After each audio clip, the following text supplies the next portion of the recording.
Hello and welcome back to KXAM Plus. I'm your host, Esmeralda Zamora, and we have our Nick's First Warning Weather episode with Chief Meteorologist Nick Bannin.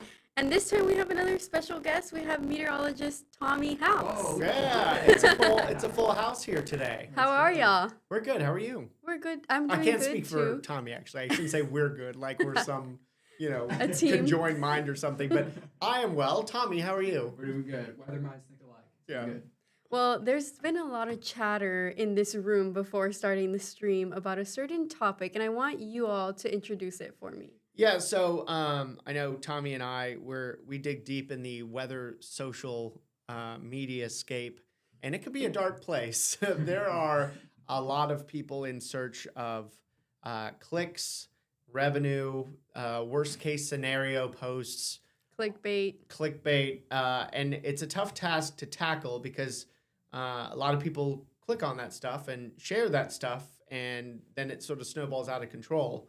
And then somewhat the more conservative forecasting message can sometimes get lost. So what we thought we would do today is dive into something called sudden stratospheric warming that is potentially already ongoing in parts of the Arctic, and dive into what it can do and what it can't do and what we do know and what we don't know, rather than a sort of scare message regarding what's happening here. So that's what we're going to do, and that's what we're going to tackle and dive into, right, Tommy? Yeah, absolutely.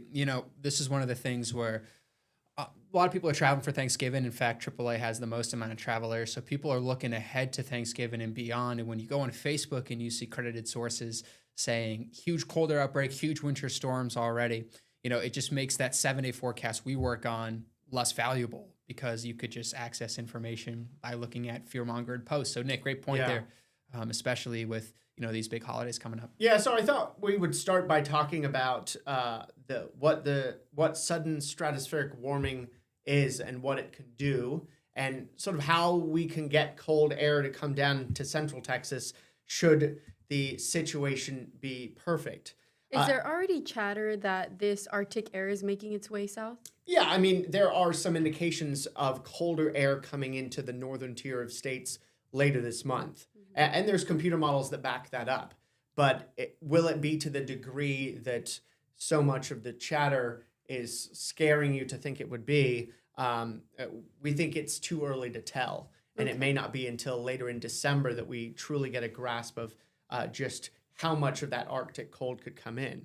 And Tommy, sudden stratospheric warming, you think, warming in the stratosphere over the Arctic, that's got to mean warmer air. But what it does is it can break up and slow down the polar vortex and allow for some of that cold to actually spill south. So weirdly, warming in the stratosphere there over the Arctic can actually mean cold breaks away from the polar vortex and comes south. And of course, the polar vortex, the stronger it is, the more locked up that cold is over the Arctic. But almost counterintuitively, when it gets weaker, that's when we start to see some of that colder air spilling south. That's right, absolutely. That cold air has to go somewhere, and when you have a really strong jet stream, it stays where it should. You get a bit of a wobble. Imagine you're holding a glass, right? And all of a sudden, get a little bit shaky, could see some spilling. And occasionally, climatologically, we get some cold air during the winter months, and that's where the spilling can come from that weaker jet stream. But as you mentioned, Nick, it starts, at least in the situation we're talking about, from some sudden stratospheric warming. Yeah, so this is what could happen, is that cold air breaks away from its typical home over the Arctic and then plunges southward. But it doesn't necessarily mean that cold air comes to where you live or that it reaches all the way south here into central Texas. Each event of sudden stratospheric warming is unique and different, and I hesitate to use the term rare for sudden stratospheric warming because it happens about once a year, perhaps every other year, although some winters it happens a couple of times. But what I did notice is that the Climate Prediction Center, as they were doing some of their extended outlooks, they did say that it was fairly rare that it happens in November. So the fact that we're seeing it now is early and rare, but the sudden stratospheric warming events on themselves aren't actually rare, but when they happen in wintertime. Yeah, absolutely. And as we enter now December into January, we will see more dips of the jet stream. And for our friends up north, we're talking like the Midwest, the Northeast. This could mean some wintry weather. And as you pointed out, we're so far south. We have the influence of the Gulf moisture. We have the influence of the Pacific. It's just really difficult to get that cold air outbreak. We had a front a few weeks ago, brought some 30s and 20s to the Panhandle. And we're sitting in the 40s in the downtown area. Yeah, and even Austin's Camp Mabry has yet to have 30s for nights. They should have had that by now. Yeah. We haven't had highs in the 50s yet in Austin at Camp Mabry, and we should have had that by now. Yeah. So we're really overdue for some early preview of wintry weather. And while we may cool down more than we have so far this season at the end of this November, sort of just after Thanksgiving, it's not going to be brutal Arctic cold like you may see on some of the maps. Now, we talked about sudden stratospheric warming could have an impact on the polar vortex. But there's another way that we can get some of that very chilly air to get drawn down deeper into the United States, and that's something known as the Arctic oscillation, which is a way that we can measure how wavy or straight the polar jet is to our north. If it's pretty straight and zonal, as we call it, you don't get a lot of cold air dropping south or warm air getting pushed to the north, and that's when it's considered in a positive phase. But if it starts to transition to more of a negative phase, it's a much more wavy jet, and that allows for some areas to see their warmth really jump out with that jet. But then also it could allow some spilling of that Arctic cold to come farther south. And sometimes if you get the Arctic oscillation to be negative at the same time as you've got sudden stratospheric warming, they can both work together to make it even colder, or they can counteract each other sometimes. Mm-hmm. Into the weather here, a few weeks out when you can tell that we have a negative Arctic oscillation and that sudden stratospheric warming, there are going to be some cold air spilling. So as meteorologists, we can see some of that data now 2 to 3 weeks out. Do we know exactly where that cold air is going to spill? No. So that's why we will possibly and probably see some big dips in the jet stream late November into early December, but we can't definitively say this will impact Texas, or we can't even really put it into a particular part of the country. Yeah, and that's sort of the frustration, because you can see some of these patterns coming, but they once they begin like this, there's somewhat of a delayed reaction as to when that colder air actually drops down into the continental U.S. So you can see it coming a few weeks ahead of time and be like, ooh, what we got here? But you just don't know that early what those impacts are going to be. And that's why when you see various shares of almost worst case cold scenario models, sure, that's a possibility that could happen. And sometimes those sorts of shares do end up being correct, but more often than not, it's not quite as dire as that. And certainly weeks ahead of time, we don't know the degree of that cold. Esme? So you all are saying that it's pretty hard to predict if this is going to be extremely cold or it's just going to be a bit of a chill, and how far out from there. How much time do you need to be able to properly predict something like this is going to happen? Well, there's a reason we do a 7-day forecast, because much beyond that and the forecast accuracy goes down. Now, you can get some trends beyond a 7-day, cooler or warmer, drier or wetter. But beyond that, the specifics can be tough to come by. Like, how much cooler than normal? Is it just a degree cooler than normal? Do we finally see highs in the 50s? That's not exactly end of the world Arctic air in central Texas if that happens, but it could still be cooler than normal technically. So we can pick up on some of those signals beyond the 7-day, but we can see more of these patterns start to set up, which gives us a little bit of a preview of something Arctic maybe dropping into the U.S., but we don't know where, and we don't know to the degree of that cold. Tommy? Yeah, well said. A lot of these big low pressure systems that computer models will output, they're not even close to the continental United States. And once they get a little closer to home, we start sending up some balloons, getting a vertical profile of the atmosphere and understanding and dissecting the storm itself. So like you said, we can look for those trends with precip, but the definitive, will it snow, will it rain, too far out to tell. Yeah. So what we can take you into is the next 7 days, and then we'll go a little beyond that.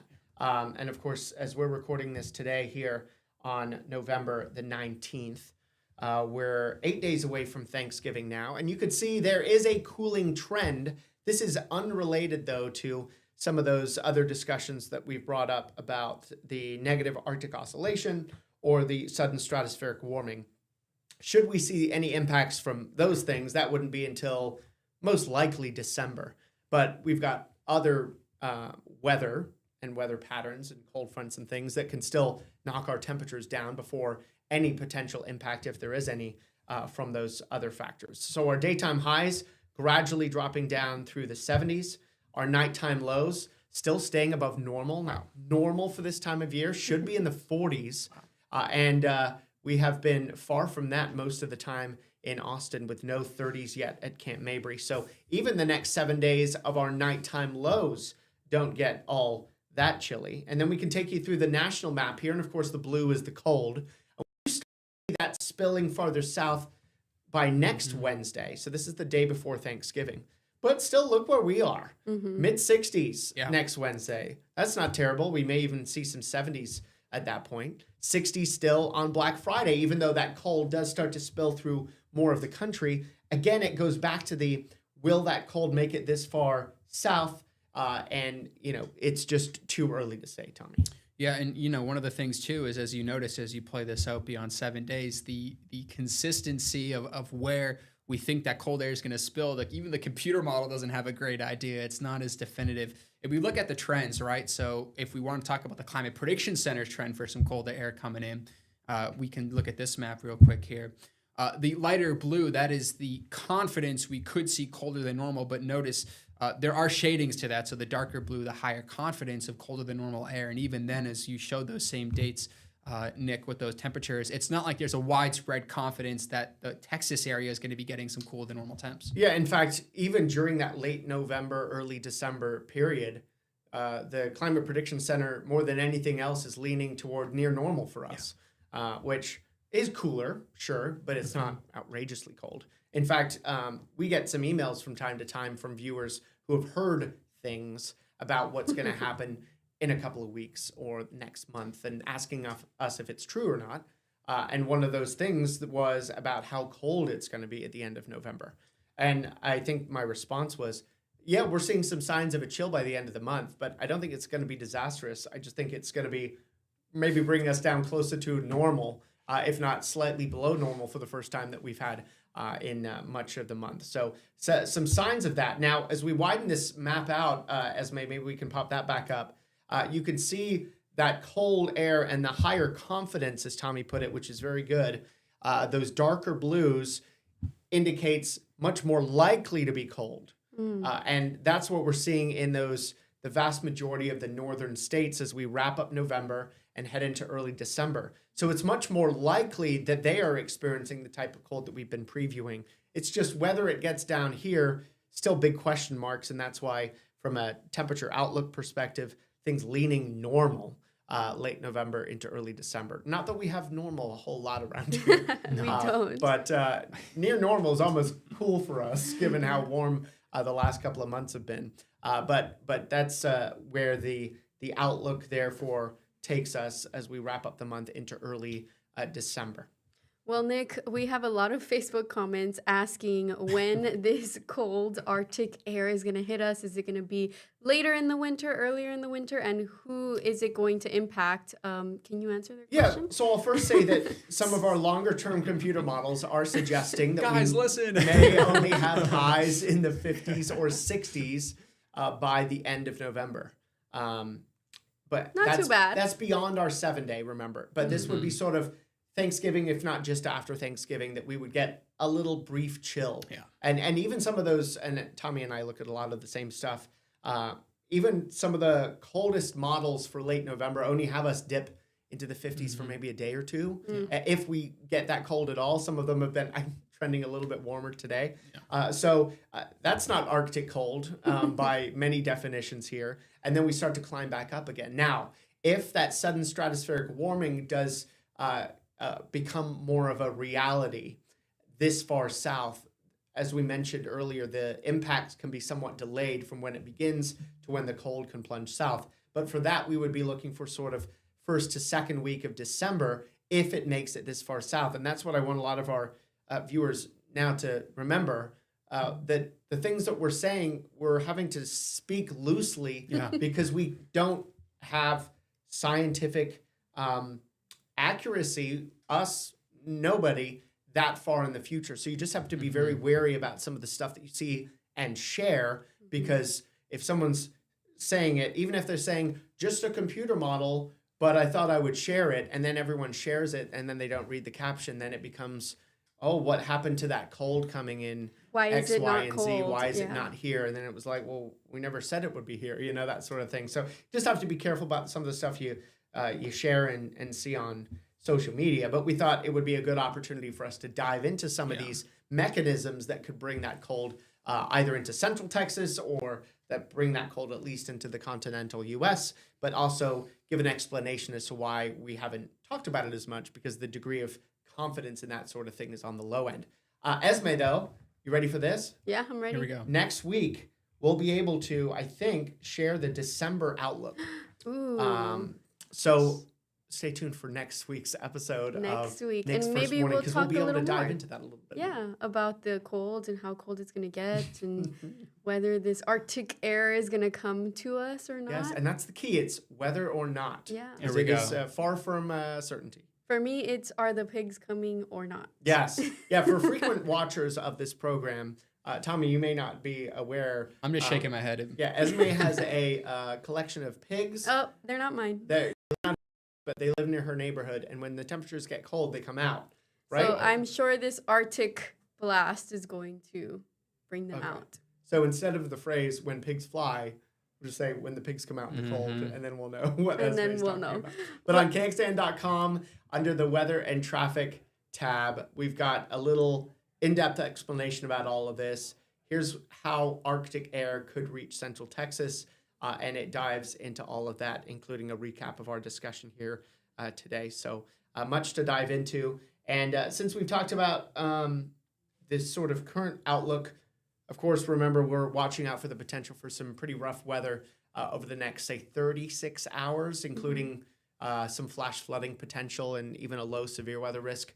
So stay with us through today, tonight, tomorrow night, even early Friday morning, to have some interesting weather around. Yeah, we're recording this on November 19th. So if you're watching this later, just be aware that this was recorded November 19th.